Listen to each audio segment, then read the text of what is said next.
नमस्कार दोस्तों, जिस वक्त चुनाव आयोग अपने ही फैसले को अंतिम मानकर चल रहा था, जब सबूतों पर पर्दा डालते हुए उन्हें प्रोपगेंडा फैक्ट चेक के नाम पर खारिज किया जा रहा था, उसी वक्त पूरे देश की उम्मीदें फिर से सुप्रीम कोर्ट और सीजेआई बी.आर. गवई की ओर आ टिकी है। हाल ही में सीजेआई बी.आर. गवई ने एक ऐसा फैसला सुनाया है जिससे चुनाव आयोग और सत्ता पक्ष में हड़कंप मच गया। सीजेआई गवई ने 1952 से चले आ रहे उस फैसले को ही पलट दिया जो हर बार चुनाव आयोग और न्यायपालिका के बीच दीवार बनकर खड़ा हो जाता था। वो फैसला जिसने हाई कोर्ट से लेकर सुप्रीम कोर्ट तक हर अदालत को चुनाव की नोटिफिकेशन जारी होने के बाद किसी भी तरह के हस्तक्षेप से रोक दिया था। लेकिन कुछ ही दिन पहले सुनवाई के दौरान जस्टिस धूलिया ने साफ कहा था, अगर एक बार चुनाव की घोषणा हो गई तो हमारे हाथ पूरी तरह बंध जाएंगे, फिर हम कुछ नहीं कर पाएंगे और लोकतंत्र ही दांव पर लग जाएगा। यही चिंता आखिरकार बड़े फैसले की पृष्ठभूमि बनी। तो सवाल ये उठता है, आखिर 1952 का वो फैसला क्या था और कैसे सीजेआई गवई ने उसे पलटकर नया रास्ता खोला। दरअसल ये पूरा मामला मद्रास से जुड़ा हुआ है। 1952 में मद्रास विधानसभा का मामला सुप्रीम कोर्ट पहुंचा था। प्रत्याशी पन्नुस्वामी का नामांकन रिटर्निंग ऑफिसर ने खारिज कर दिया था।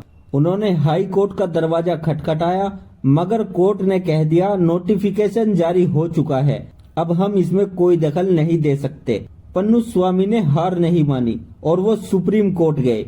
वहां पर भी 6 जजों की बेंच में सुनवाई हुई और वही कहा, चुनाव की अधिसूचना निकल चुकी है, अब अदालत इसमें कुछ नहीं कर सकती, अदालत के हाथ बंध चुके हैं। यही फैसला आने वाले दशकों तक हर बार ढाल की तरह चुनाव आयोग के पक्ष में इस्तेमाल किया जाता था, लेकिन इस बार इतिहास दोहराया नहीं गया। उत्तराखंड के सरपंच चुनाव में कांग्रेस प्रत्याशी सीता मनवाल का नामांकन रिटर्निंग ऑफिसर ने रद्द कर दिया।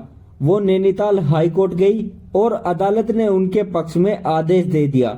इसके खिलाफ बीजेपी प्रत्याशी सीधे सुप्रीम कोर्ट पहुंच गए और दलील दी कि 1952 में पन्नुस्वामी केस में मिसाल साफ है, नोटिफिकेशन के बाद किसी भी अदालत को दखल करने का अधिकार नहीं है।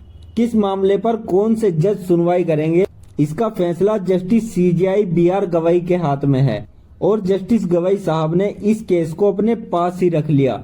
गंभीर बहस के बाद उन्होंने जो कहा उसे सुनकर सब चौंक गए। सीजेआई गवई ने साफ कह दिया, अदालत के हाथ अब बंधे नहीं रहेंगे, जरूरत पड़ी तो चुनाव की नोटिफिकेशन जारी होने के बाद भी अदालत दखल दे सकती है। उन्होंने नैनीताल हाईकोर्ट के आदेश को सही ठहराया और सीता मनवाल को चुनाव लड़ने की इजाजत दी। यानी अब वो दरवाजा खुल चुका है जो 1952 से बंद था और चुनाव आयोग की मनमानी पर बीच चुनाव में सवाल उठ सकते हैं और अदालतें दखल दे सकती हैं। इस फैसले के बाद सत्ता के गलियारों में हलचल मची है। प्रधानमंत्री नरेंद्र मोदी से लेकर अमित शाह तक सबके चेहरे पर एक अलग ही बेचैनी साफ झलक रही है। गोदी मीडिया पर मगर खामोशी छाई है।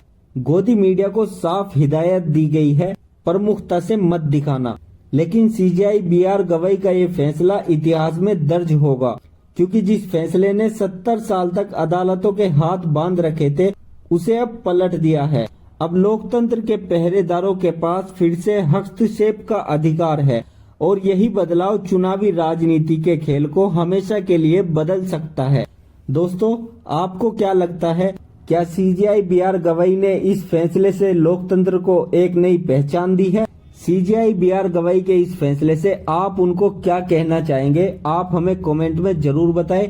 वीडियो अच्छी लगी तो वीडियो को लाइक कीजिए, शेयर कीजिए और अगर अभी तक आपने हमारे चैनल को सब्सक्राइब नहीं किया तो जल्दी से चैनल को सब्सक्राइब कर लीजिए। जुड़े रहिए ऐसी और खबरों के लिए हमारे साथ। अभी के लिए इतना ही, मिलते हैं अगली वीडियो में एक नई रिपोर्ट के साथ। जय हिंद, जय भारत, जय संविधान।